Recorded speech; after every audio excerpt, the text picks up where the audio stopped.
Dumating na nga mga mare itong order ko pala. Umorder pala ako ng paggarapon. Kumbaga sa amin tawag namin dito ay garapon. Pero plastic po siya. Nakita ko nga pala ito sa TikTok mga mare. Kaya naman nakita ko talaga na satisfied yung mga nag-order nito. Kaya sabi ko gusto ko nga rin subukan. Ito mga mare paglagyan ng mga candy, mga biscuits, ganon. Pero napa-order ako dahil sabi ko yung mga biscuit ko nga dito sa aking tindahan ay naalikabukan lagi dahil nga napaka-open talaga ito nga tindahan ko mga mare.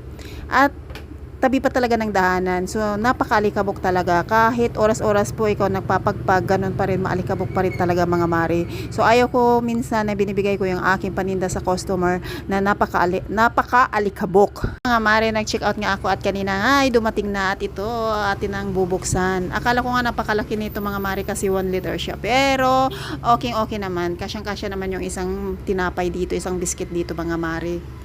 Gandahan pa dito mga mare. Ang ganda talaga ng